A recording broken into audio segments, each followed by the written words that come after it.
Hello, everyone. Welcome to Chapter 8. Chapter 8 deals with person-to-person communication, relationships, and context. This chapter will help us to better understand the types of communication that help us to develop relationships and the different kinds of relationships we may have, in addition to things like emotional intelligence and effective conflict-solving strategies. So let's get started. During this chapter, we will explain the role that attraction plays in relationship development. We will also identify and distinguish between friendship, romantic, family, and work relationships. In addition, we will define emotional intelligence and discuss what it looks like in terms of learning how to identify, monitor, and effectively express our feelings. In addition, we will identify different types of relational conflict situations and effective techniques that can be used in order to manage conflict. And finally, we will learn about building skills that are necessary for handling relationships in lots of different contexts so that we can have more effective communication and satisfying relationships. So let's get started. Some of the things that draw us to other people may be things like attractiveness.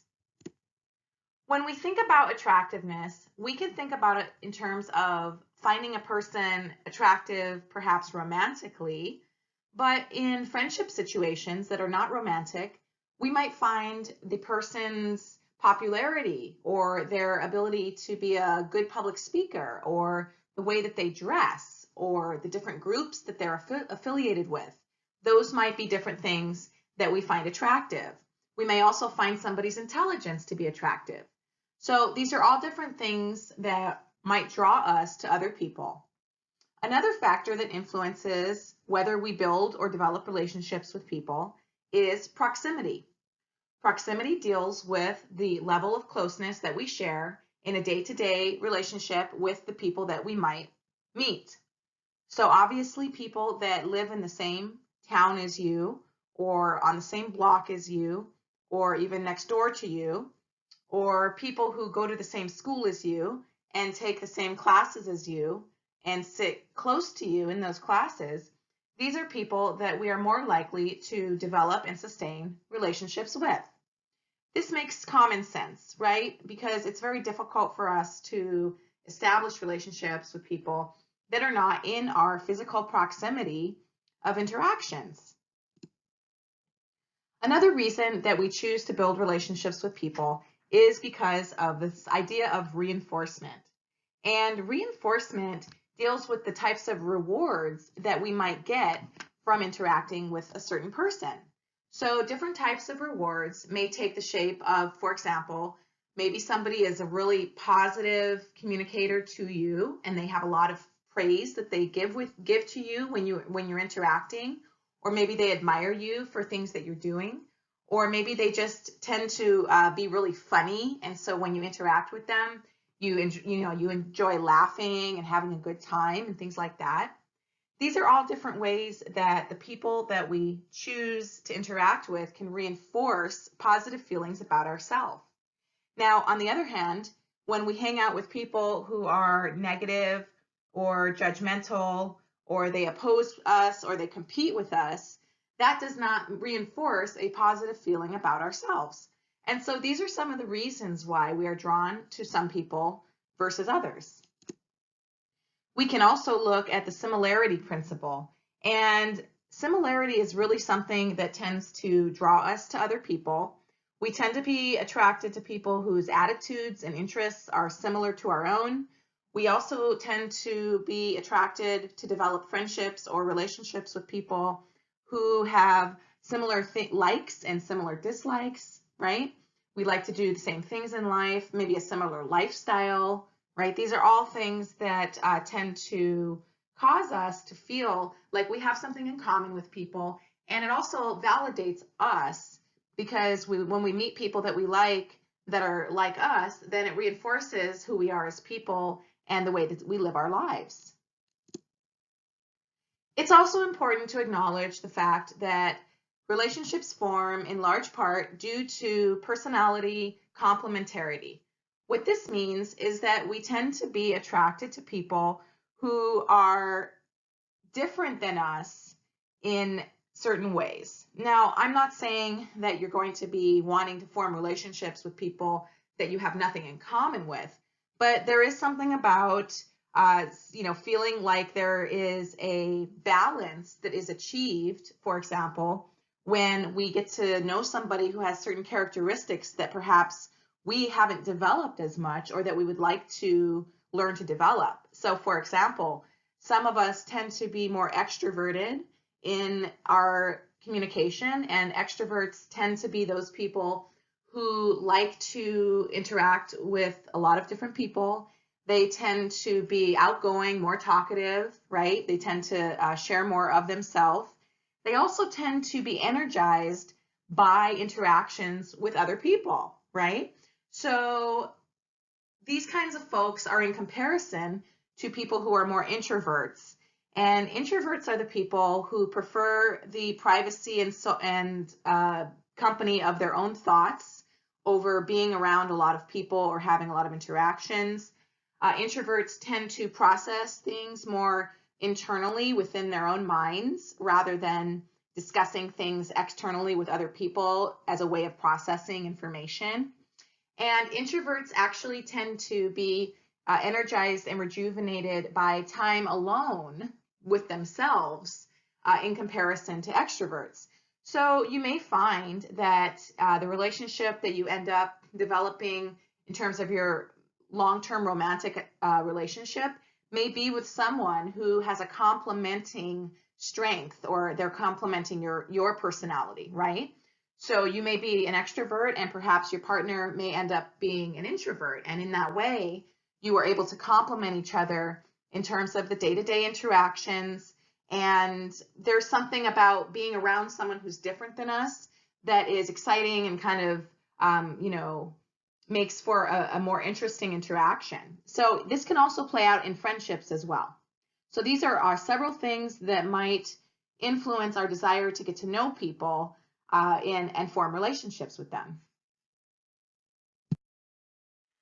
Some of the ways that we learn about other people to determine if we want to pursue a further relationship with them is through different types of uncertainty reduction strategies.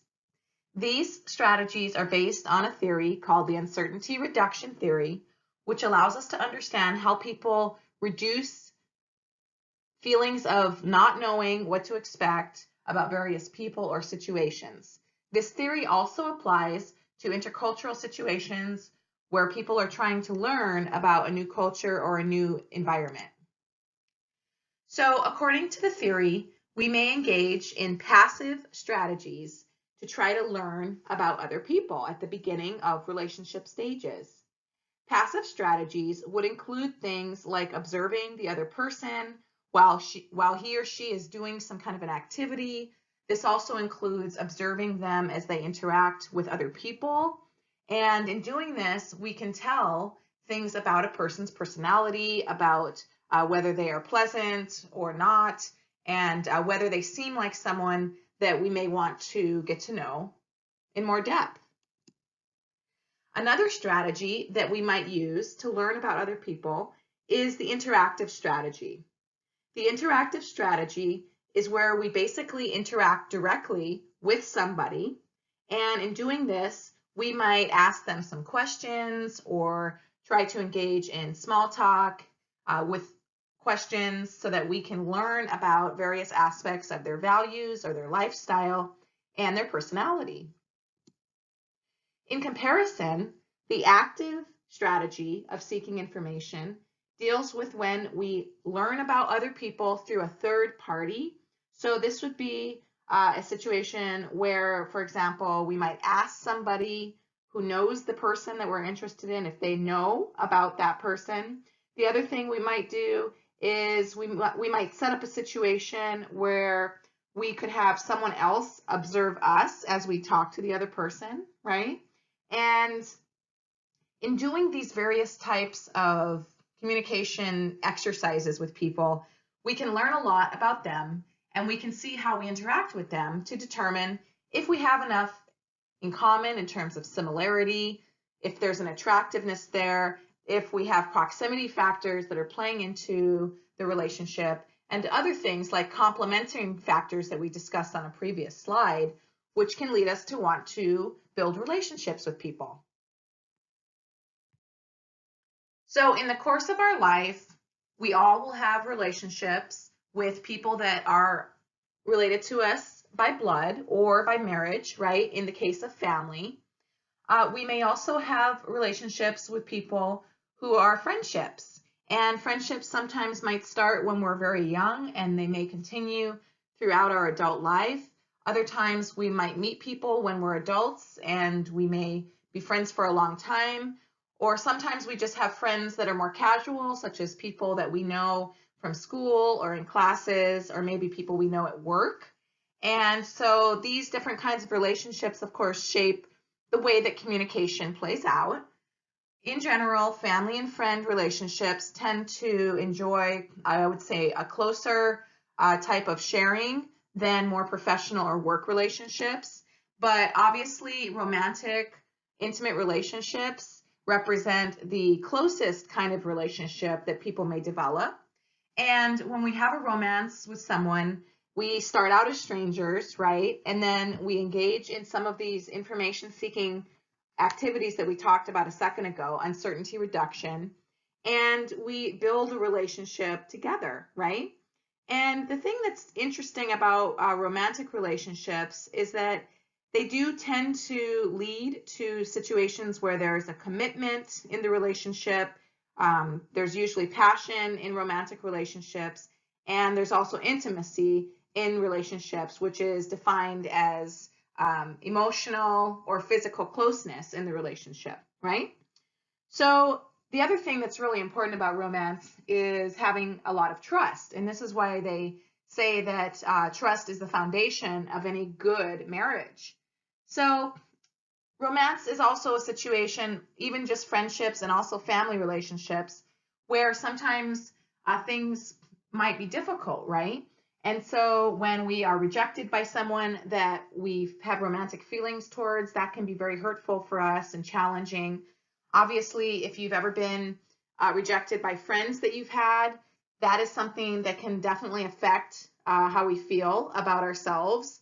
And in addition, the family relationships that we have are probably some of the most fundamental formation relationships in terms of what we learn to expect for good communication, or how do we approach conflict resolution, right? If you think about the family system, you can basically think of it as a training ground for the way that we perceive the world, the way that we perceive ourselves in the world, the way that we perceive other people, the way that we perceive what is considered to be good, effective, healthy communication. These are all things or ideas or ideals, if you will, that come from our family systems. And then what we do is we we take these expectations into friendships that we might have or romantic relationships that we have. And so I think it's always very beneficial for us to go back to our family of origin, which is the family that we were born into, and look at the way that the climate and the communication in our family may have shaped who we are and how we communicate with other people. This is obviously something that takes some time, and it's something that requires that you get introspective, especially when you're looking at the effect that your family systems had on you. But I really encourage you to do this when you have the space, because you might have some realizations about the way that you were raised and the kinds of relationships that you find yourself in as an adult. Typically speaking, people tend to feel more comfortable in similar types of relationships when they are older that mimic the ones that they experienced growing up in their family system. So for example, if you were raised in a very nurturing, loving, supportive family environment, then in general, these are the kinds of relationships that you would seek out and establish with other people as you go through your adult life. There also shows in the research that the opposite is true. So, for example, women who come from homes where their father was addicted or an alcoholic, they tend to, unfortunately, recreate the similar pattern as adults, where maybe they end up marrying someone who is an alcoholic. And so they end up falling into a pattern of this kind of relationship that they experienced as a young person. And these kinds of tendencies happen because there's something very familiar about that to people who come from family systems where addiction is playing out. We've also seen in the research that people who come from violent homes tend to also end up in relationships that have more likelihood to have unhealthy coping strategies with conflict and violence. So these are all red flags for us that if any of us have come from home environments where the communication is sub-ideal or maybe not ideal, or the communication lacks support or warmth, or if you feel like you may have come from an environment where your emotional needs were not being met, then it's always good to maybe go talk to a counselor about this, because you can really learn a lot more about yourself by looking at your family dynamics. And then what that means for you is that you can make much more conscious and deliberate choices about the people that you form relationships with later in life. Professional relationships belong to a separate category in terms of the kind of intimacy and closeness that people will develop. Although professional relationships can endure for a very long time over the course of someone's career, especially if they stay at the same institution or business, professional relationships typically should be characterized by more professional kinds of communication dynamics, which of course we've talked about in many of the chapters leading up to this chapter. So I'm going to move on from here, but let's stop and suffice to say that with our professional relationships, we should strive to keep our communication and our disclosure and touching behaviors into only a professional realm, right? And so with family, friends, and romance relationships, obviously we're a lot closer with these people and we can be more expressive with those kinds of relationships. One thing that we need to address when we explore the topic of relationships, and we have talked about this briefly before, is this idea or this issue of toxic communication. Toxic communication includes communication, either verbal or nonverbal, that is verbally abusive or emotionally abusive, right? And verbal abuse and emotional abuse are things that are attacking to you and your character. They're insults, put downs.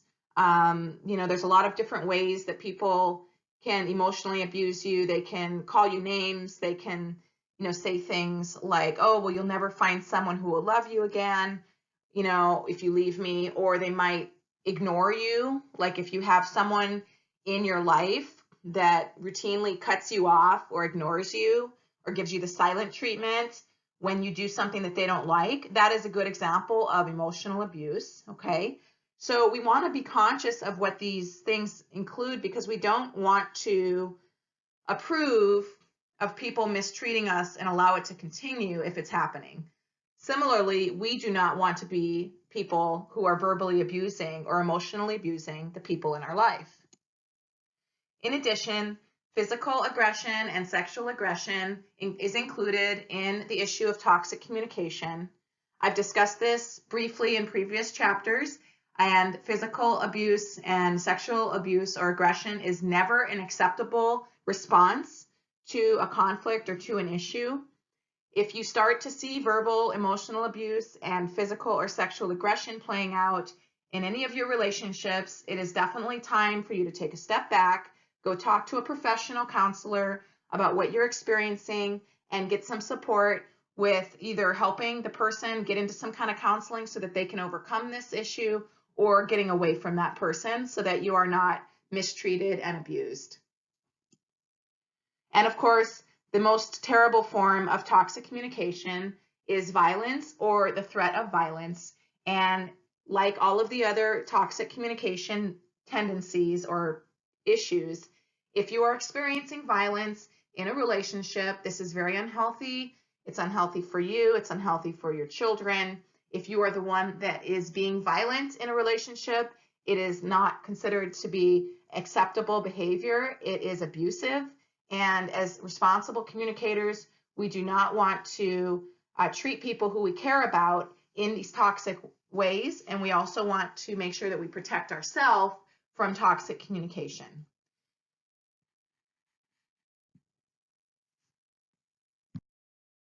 So, related to the idea of toxic communication and effective relationships is this idea of emotional intelligence.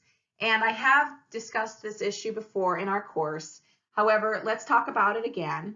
And what emotional intelligence is it's our ability to control impulses that we might have, to say or do things that are irresponsible, not appropriate, or have a negative effect on other people. Emotional intelligence refers to our ability to recognize our own emotions and to regulate our moods. It also refers to our ability to recognize other people's emotions and to be able to empathize with them. And it also includes our ability to experience a range of emotions. So rather than just experiencing happiness and sadness, we can identify when we might be feeling just sort of, a little bit of melancholy instead of full sadness, or you're feeling joyful instead of just happy, right? So in addition, emotional intelligence also deals with our ability to deal with other people's emotions and respond appropriately. So related to emotional intelligence is the idea of emotional contagion. And many of you have probably experienced a situation in your life where you, let's say, wake up in the morning and you might be feeling pretty good. And then somebody that you live with, maybe it's, one of your family members or a roommate, they're in your space and they're in a really bad mood. So the research shows actually that emotions are really contagious. And so the research has found that people who are in a bad mood will actually spread the negative emotions to the people that are around them. Likewise, people that are in a very good mood can also spread the positive emotions to other people that are around them. So what this means for us is that we want to be very mindful of the kinds of people that we surround ourselves with. Because if we know that emotions are contagious, then what that means is if we have relationships with people or a lot of people or even just a few people who have a lot of negative emotions that are playing out all the time, then it's likely that we are going to be dragged into that experience, and we may ourselves actually start to get dragged down by those people that have negative emotions. So let's talk about some different kinds of relational conflict that can take place in our life. Now, we know that conflict is a perceived disagreement about something, okay? Conflict can also deal with a perception of a shortage of resources, right? Whether that's related to like financial resources or maybe a person's attention, right? But there's different types of conflict that can play out. And we may have internal conflicts, which are defined as self-conflicts. And this is when people are faced with a situation where they have to choose between two or more options in life where they feel as if these two options are very different or mutually exclusive. And it may also take the form of feeling as if, we're really torn about what to do about a situation in life or perhaps a relationship, right? Or something like that. So it's good to be aware of the fact that conflict is not only something that takes place outside of us, but it can actually happen on an intrapersonal level, right? We've talked about how intrapersonal communication is the communication that we have with ourselves. And so when we think back on the lecture on identity and self-esteem, and I talked about this idea of the different kinds of thoughts and beliefs we have about ourselves. And I also discussed this idea of the narratives that we are playing out on a day-to-day basis in our own minds. And so somebody might be going through a intrapersonal conflict that relates to an experience that they had that was very upsetting or traumatic to them. They may be going through conflicts about their inner dialogue. So maybe, they really have a negative, self-defeating inner voice and they want to change that, right? And so there's all sorts of things that people might have an inner conflict about, but it's good to be aware of the fact that handling relational conflict deals with relationships we have with ourselves, in addition to the interpersonal conflicts, of course, which are the conflicts that play out between two or more people. And when we think about the conflict process, we tend to just more assume that this is something that's going to happen with another person. But I think that we can all benefit from learning to identify when we are going through an internal conflict so that we can, sit down and give ourselves the time and the space we need to really sort out what the best decision is for us. When we look at handling relational conflict, your book identifies that there are different types of intensity that people can bring to a conflict, right?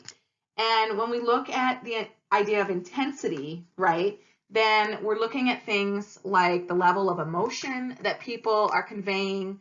We're looking at things like the kinds of language that people are using in these conflicts, right? So remember I talked about conflicts or words that we can use where people may be using very inflammatory language, right? Okay, so we can think about those issues. We can look at how loud or soft people are speaking. We can look at the types of words they're using. We can look at how emotionally heated they get, right? And your book doesn't address this specifically with regards to what they write about low, medium, high intensity conflict, but I think it's important for us to discuss what does it look like in terms of the actual interaction and the communication. So a low intensity conflict would involve a situation where the people who are involved are working collaboratively to discover a solution that can be beneficial to everyone involved. Now, obviously, this is the most ideal type of conflict situation, okay?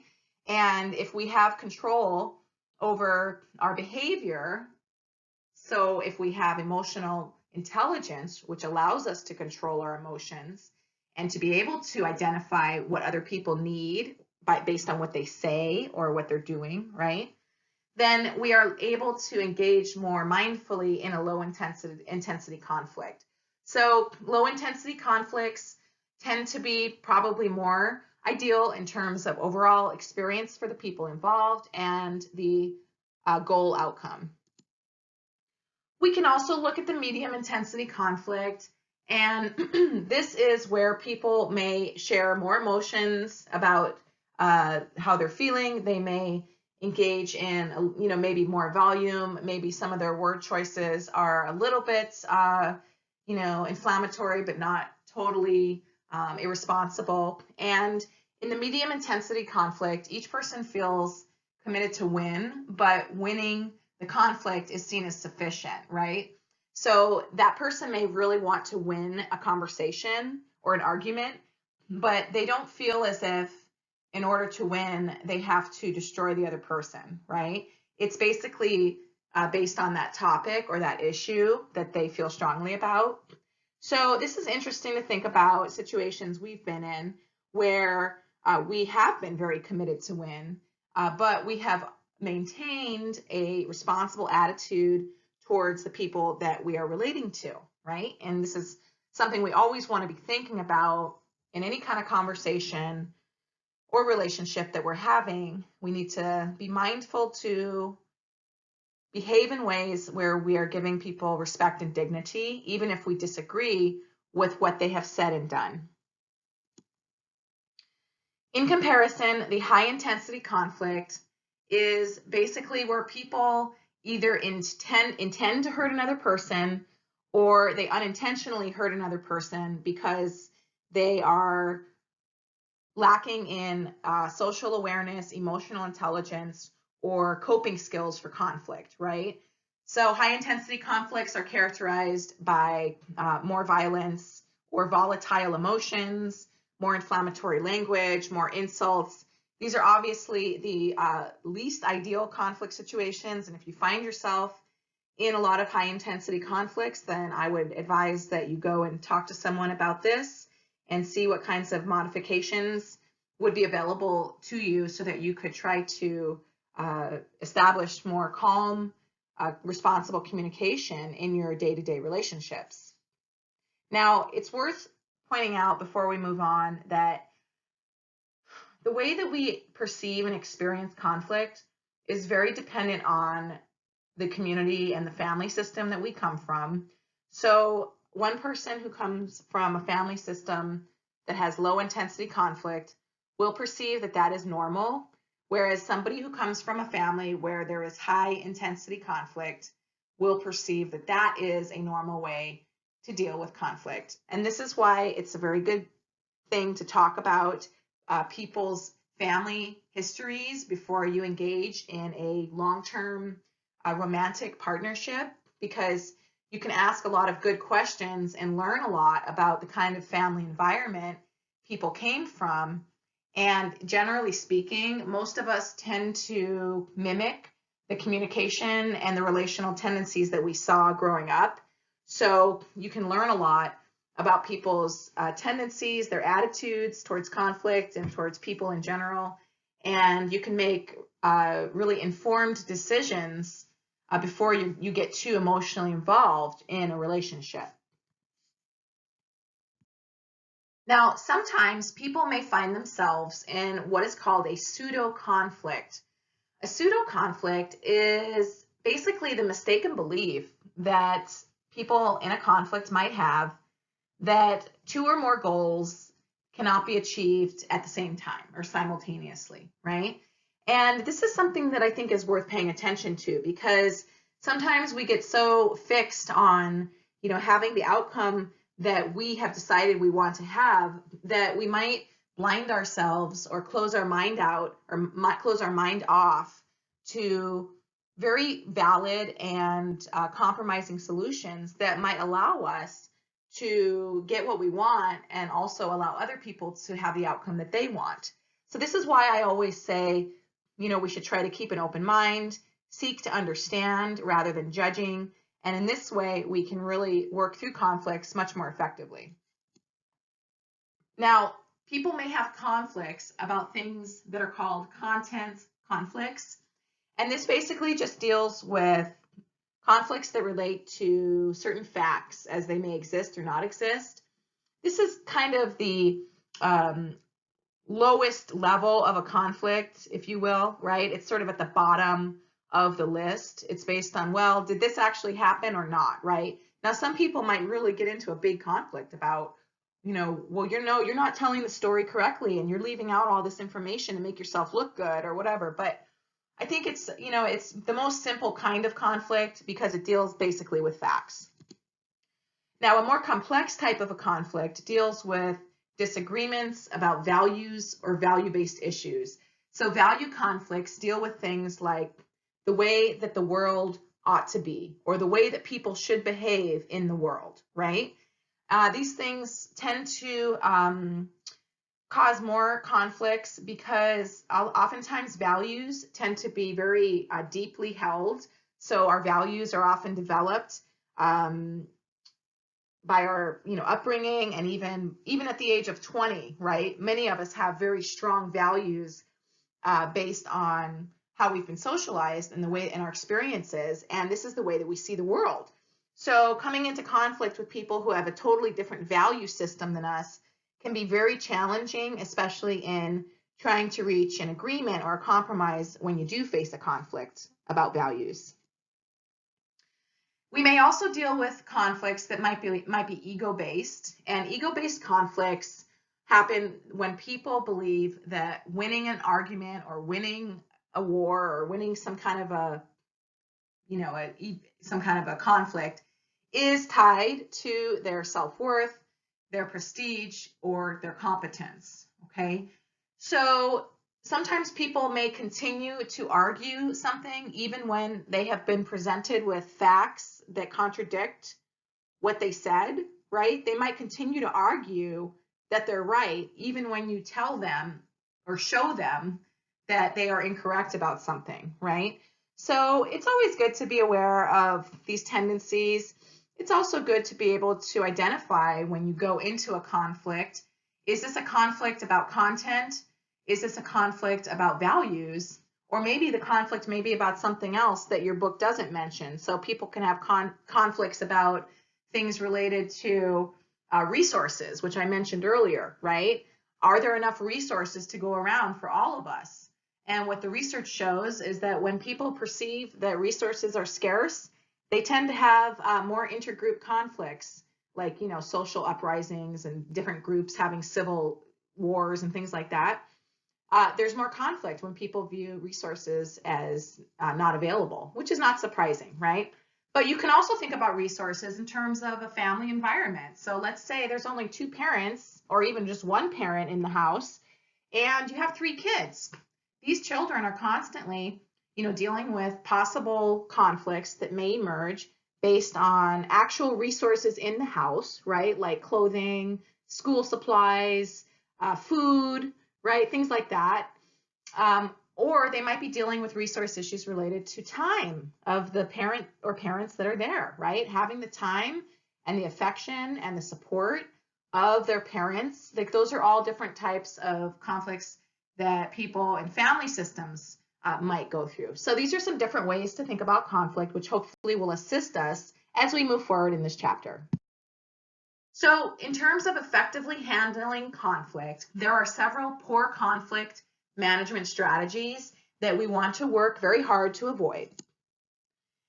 Anytime we are attacking our partner with a verbal insult, an emotional abuse comment, or physically attacking our partner, we want to take a step back and really think about why we're doing that and work on reining ourselves in so that we can treat people with more responsible care. Likewise, if somebody is attacking us verbally, emotionally, or physically, right, or even psychologically, then we want to be very careful to take a step back and reassess the situation to determine if this is a relationship that we really want to continue in. Another thing that people can do is they may begin to act very defensively, and the tendency to want to defend ourselves is extremely natural, which is why we need to really guard against it when we are in conflicts. And so acting defensively is something that we want to minimize or try to diffuse, especially if other people start to behave defensively towards us. That might be a good time for us to modify what we're saying and how we're saying it so that we can try to not bring the defensiveness out in the other person as much, right? So if we're making accusations towards someone and we don't really have very much evidence about anything, then we can expect people are going to act defensively towards us, right? So these are all different things to think about. Another subpar conflict strategy is the process of stonewalling. And these are the people who just cut you off, right? We all know someone like this. So they stop talking to you, even if you live in the same house, until you end up doing what they want or letting them have their way, right? They may not call you back or not text you back, right? They may even pretend like you're not even in the room, right, when you are. So this is a very detrimental way to deal with conflict. It is extremely emotionally abusive to do to people, and it has a very negative impact on people's sense of identity and esteem, and also on a relationship. Finally, we don't want to communicate in a way that shows people that we have contempt, anger, or hatred towards them. What this means is we want to work very carefully to manage our emotions so that we can construct our communication during conflicts so that we are coming across as fair and calm and rational. And in the next several slides, we're going to look at some ways that we can approach conflict so that we can be more effective in resolving it. So your textbook provides a visual demonstration of the cycle of abuse that plays out in abusive relationships. And we're going to talk through this so that we can get a better understanding of how the cycle plays out. which will also assist us in understanding why it is that people who are in abusive relationships or being abused in a relationship, why those people might stay, right? So as we can see by looking at the model, we see that in section 1, which is on the bottom left part of the model, we see that there is the phrase of tension builds, right? So all of us know that in relationships, there is, normal types of tension that people go through related to stress that they're facing with their jobs or with family or perhaps financial stress, right? And so people have all sorts of emotional experiences related to their lives. And sometimes what happens is that people do not learn how to effectively manage and diffuse the negative emotions of anger, which lead to abuse, okay? So we see that in section 1 on the bottom left that we have a line that is leading from section 1 up to section 2, right? And during this process, we can imagine a couple, let's say, and they're going through the normal stresses of life, right? Kids, money, school, work, in-laws, and they're just not really learning how to diffuse the negative emotions effectively. Excuse me. So what this leads to then is a situation that sets it up for there to be an anger explosion. Now, this is one of the reasons why in this course you will hear me recommend mental health counseling many, many times. I know you're probably all sick of hearing it.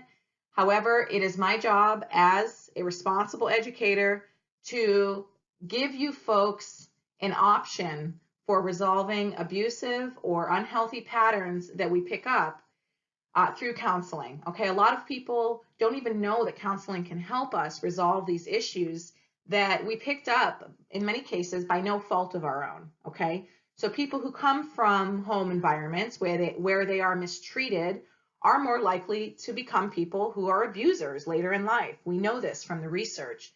So this is one of the reasons why I talk about counseling a lot. And so as we go up to number 2, we can see that these are the people who have not figured out how to diffuse their anger. They may be stressed out at the job and they don't know how to resolve it or diffuse or manage their emotions. So they come home and instead of dealing with their emotions in a responsible way, they blow up on their partner and on their children, maybe on the animal that lives in the house with them, right? And the level of abuse is very specific to the person or the relationship.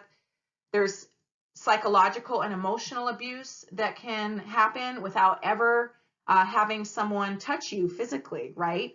But there is a lot of harm that can be done with the regular abuse of emotional and mental tactics, okay? So mental and emotional abuse, as I've talked about before, include any kinds of comments or inferences that accuse us of being, unworthy of love, we're bad people, negative things about ourselves that, maybe they're trying to make you feel shame or guilt, cutting you off emotionally by not talking to you. These are all abusive behaviors, and obviously hitting you, pushing, shoving, right, threatening you with any kind of a violent device like knives or guns or anything like that. Obviously this is abusive. Another thing abusers sometimes do is they threaten the people or animals or things that are important to the other person. So they might not, hurt you physically, but they'll threaten to hurt your little sister or they'll threaten to hurt your child, right? So when you see these kinds of things happening, either in your relationship or in a relationship with someone it's very alarming. And so what happens is the anger explosion takes place, okay, and the abuse happens. And then after a period, maybe a few hours when the person has had time to calm down and think about what they did, or maybe it's been a few days because maybe one of the people left the home and took the children with them so that they wouldn't get beat up again. Or, maybe it's only been 5 minutes because somebody went to their office and decided that they were getting out of control, right? So anyway, at this point, after the explosion has happened, then the person, often the abuser, will come around to their senses and realize there's a sense of like, conscience, right? And this is where people get into the apology and the remorse stage. An apology and remorse is where they might go and offer a very heartfelt apology to the person or people that they abused. Excuse me. They may claim that they will never do it again. Most people who are in abusive relationships have an abuser that has done it many times. And it is very, very unlikely that if somebody hits you once, that they will not continue to hit you. Okay. And this has been found in much of the research that once somebody uses violence in a relationship, it's very likely that they will abuse again. And this is the same for sexual abuse as well, right? So once this happens, people apologize. There might be some remorse, okay? And I really want to hone in on this idea of apology and remorse not always taking place in an abusive relationship. In fact, I can refer to several different types of books I've read or articles on this issue where the person who is the abuser doesn't actually ever apologize to the person that they abuse. They actually will blame their abuse on the person that they abused, right? So they might say something like, you should know not to antagonize me or not to get me riled up when I get home after a hard day. Or they might say something like, if you had had the house clean when I got home, I wouldn't have been so frustrated, right? So I think that, we can take a healthy critical approach to this model in the sense that we can talk through the reality that people who are abusers, in many cases may never apologize or even feel any remorse. They may actually blame their poor behavior on the person that's being abused. Okay. So I just wanted to add that caveat here with this model because I don't want you to be misled by thinking that it's not abuse if somebody doesn't apologize or if they blame it on you or vice versa, right? So then what happens is there's some time for the relationship to repair again. So, perhaps the person who was the abuser has decided they're going to try harder or they're going to, try to figure out how to, circumvent their temper before something happens. Or maybe they're just going to lay low for a while and try to shower somebody with gifts and make them feel good, right? That's another strategy that abusers do is after there has been an abuse incident, then they tend to, give the person a lot of gifts or ingratiations or, lavish a lot of affection on them and, all these kinds of things. So this is why people who are being abused oftentimes will stay with the abuser because it's not just like the person is getting abused all the time, right? The abuse is kind of intermittent. I mean, it's regular usually, but it's an intermittent type of pattern. It's not every single day, but it's maybe every week or maybe every 2 weeks or something like that. And in some cases, it can be every single day, right? So then there's a time where, there's more calm in the relationship. Things go back to normal. There's time for the abuser to try to demonstrate to the person that they have abused that they are, in fact, a good partner or a good person, right? And then we see that the model leads into the tension building again with number 1, okay? Now, I really want to clarify that the cycle of abuse is not something that only happens in romantic relationships. This cycle can happen in a friendship. It can happen with family members. It can even happen in a work environment, all right, where somebody is behaving extremely unprofessionally and creating a hostile work environment for people. So I think it's really a great model for us to think about. And it also helps us to understand why it is that people stay in abusive relationships because of these, sort of the dead time that takes place, before and after the actual incident, right? So as I've said before, if you are in an abusive relationship and you can identify now that you have either been abused or are doing the abuse, I strongly urge you to go talk to a mental health counselor so that you can learn to identify where you picked up this behavior and learn to try to undo it and adopt more healthy coping strategies. Because if you want to have happy, long-term, satisfying relationships with anyone in your life, not having abuse in the relationship is a really important factor. So let's look at figure 8.3 next. And figure 8.3 in your book allows us to identify a paraphrasing process or activity that we can use ourselves in our relationships to talk our way through a conflict in a healthy way, okay? So now, in many relationships, we are going to have various conflict issues come up. Conflict is normal and it is not something we need to be afraid of, but we do need to learn how to deal with them effectively so that we can have good relationships with people, right? So on figure 8.3, you have a hypothetical husband and wife that need to work out some kind of resolution to an issue, okay? So at the top, you can see that somebody is calling a couples meeting, and you don't have to call it a couples meeting, but call it a time to chat, or whatever works for you that's not too weird, right? Okay, so you're going to agree to talk with your partner without looking for a solution necessarily. You're just going to try to make sure you understand each other, all right? So you can set a time limit of 15 minutes, all right?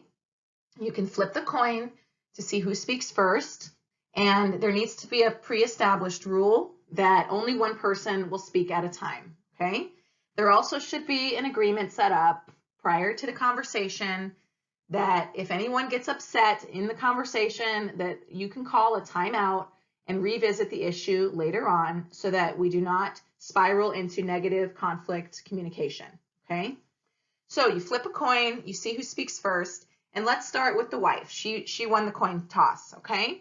So we see here the wife is going to explain to her husband her position and feelings in just about 2 or 3 statements, okay? So what this would sound like would be, I noticed that when you come home late from work and you don't let me know that you're going to be late, I find that I'm feeling frustrated and it makes me feel really sad. Okay, so the husband then listens, and instead of arguing with her, he works to paraphrase back what she said. So then he would respond by saying, you've noticed that when I come home from work late and I don't call you to let you know I'm going to be late, that you feel frustrated and it makes you feel sad. So he speaks it back to his wife, okay? And then she can say, yes, that's how I feel. And then on the left, the bottom left of this model, okay, she then says again, yes, that's exactly right. And I spend all day here with the kids, taking care of the house, trying to make things nice for us.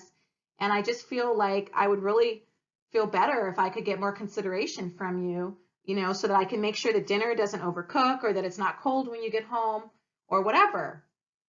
And so then she can speak again, elaborating or explaining her position. And then he repeats the new points back to her, okay? So then after this, then it's the husband's chance to talk about his perspective or his experience on the issue, right?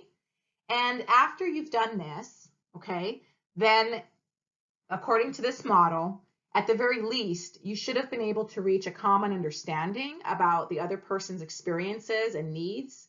And with that information, then we are much more able to identify a common solution that can help us to reach an effective conflict resolution. So let's look at some ways that people might approach handling conflict in relationships. And as I've stated before, many of these coping strategies are learned in our families of origin and our earlier relationships with people, okay?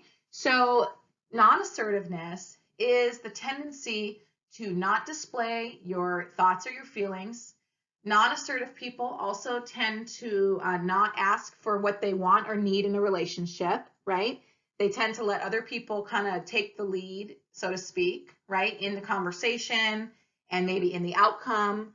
We can also expect that non-assertive people are less likely to have the outcome that they want because they're not being clear or assertive about putting their needs out there, okay? So being non-assertive is not considered to be one of the most ideal strategies for effective conflict resolution. For some people, what it might do is it might prevent them from having to engage in a conversation or a conflict that's uncomfortable for them.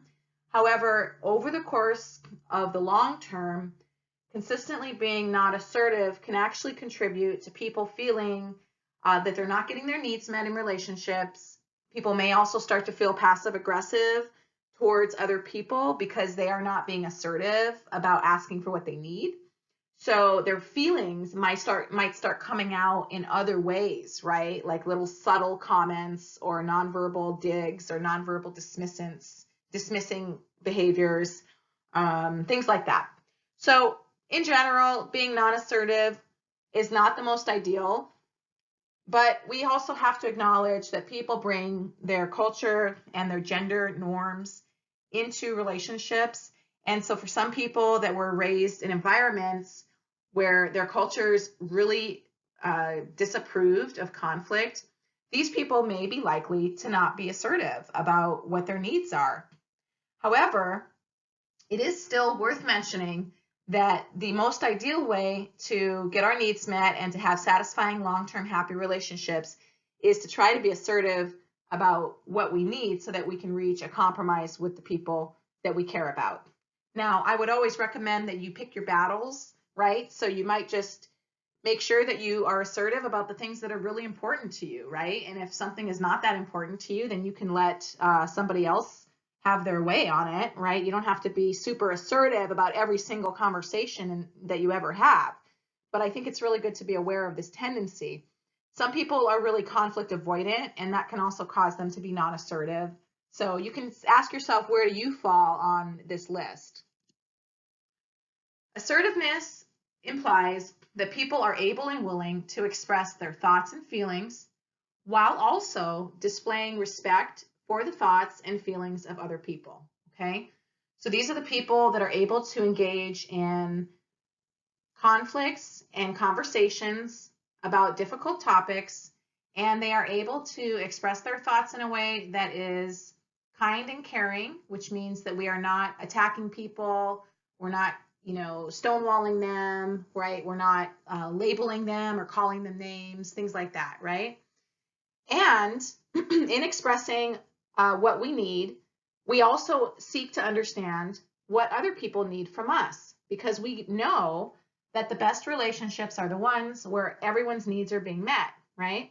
So an assertive person cares about their own thoughts and feelings, but they also care about the other person or the other people that they're communicating with. Now, aggressiveness is a different mode of operation, and this type of conflict style is marked by people who like to express their own thoughts and feelings at another person's expense. Aggressive people are probably also a lot less likely in learning about and validating the other person's thoughts or feelings, right? So this is obviously a very subpar and not a good way to approach dealing with conflict. We've talked about the cycle of abuse and aggressiveness already, right? And so aggressiveness in relationships can be extremely damaging to the person who's on the receiving end of the aggressiveness. Aggressive behavior by parents towards their young children or even adult children can really affect a child's development. It can affect their sense of self-esteem. It can affect their sense of competency and empowerment, and all of these things. And in general, aggressiveness is a very damaging way to treat people. So we really want to be conscious of the kinds of things that we're doing with communication in our life, right? Are we using communication on a daily basis to build people up and to contribute to their sense of self and to help to build a harmonious relationship or environment for the people involved? Or are we using our communication for self-serving purposes, to promote our own agenda or to make ourselves feel better about ourselves because we haven't done the internal work that we need to do to be a secure person, right? These are all things that we want to think about. And of course, when we see these different kinds of behaviors in other people, obviously we want to pay attention, because if you know somebody in a friendship circle, for example, and you see that they behave with aggressive or hostile or even abusive tactics toward certain people in that friendship circle, then it would be very wise for you to consider carefully how close you want to get to that person. Because if that person would be aggressive to another person or this other person, then it's very likely that they will behave in a similar way towards you. One thing that we can do to improve our ability to resolve conflict effectively is to adopt the DESC conflict resolution script. This is a very effective way to approach conflict, and it's fairly simple. So you can learn it and then you can implement it in various types of personal or professional interactions you might have that you want to improve.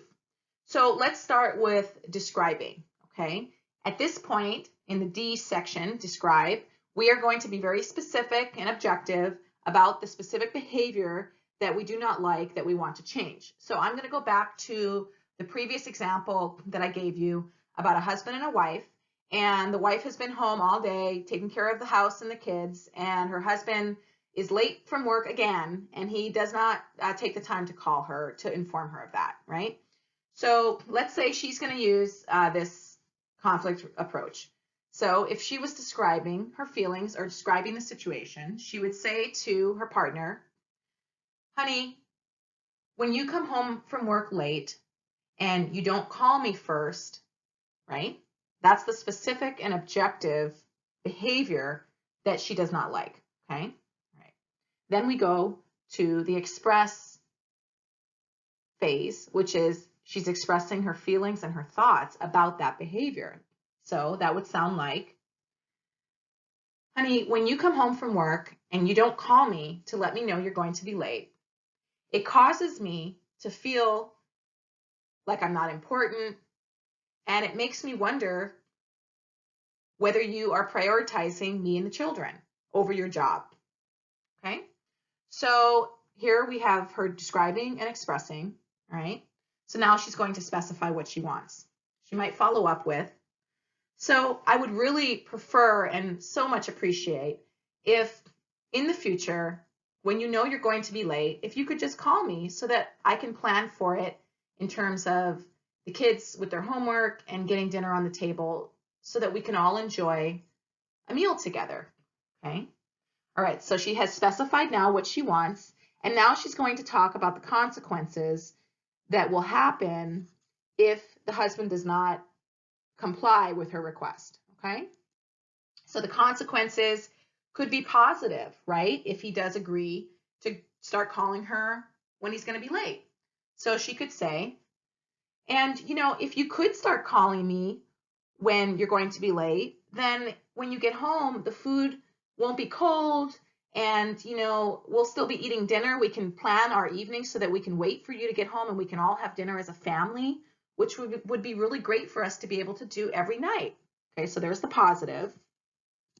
And then let's look at some negative possible consequences that she might specify. And honey, you know, if you don't start calling me to let me know that you're going to be late from work, then I think what I'm going to do is just start feeding the kids around 4 p.m. way before you come home, because then you can just reheat the dinner anytime you get home, right? Now, that might be negative for some people that maybe really want to see their kids and their wife, right? I mean, you have to think about what a person would think is negative.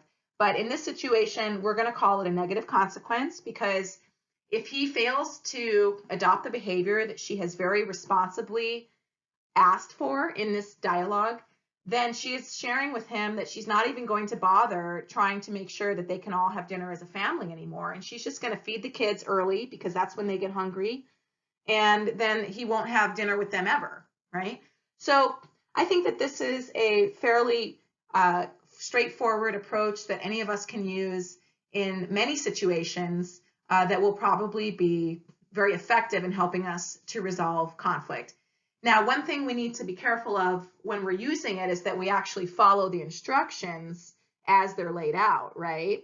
So, you know, when you're describing the behavior, you want to make sure you don't use language that is accusatory or defense provoking, right? So you don't want to say something like, when you're out cruising at the bar with your friends, like a big loafer, and you don't call me before you come home late, right? You're not going to speak like that. You need to speak in language that is calm, objective, and very behavior specific. And you need to work very hard to remove your personal judgments and biases and any kind of labels or accusations that might slip through, because otherwise, if you do that, if you can remove those negative language or ideas, then you can have a much better shot at being successful with this process. So I think that you'll find that this will work. I encourage you to evoke the desk script next time you have a conflict and see how it works out for you. I think that you'll probably be very pleased.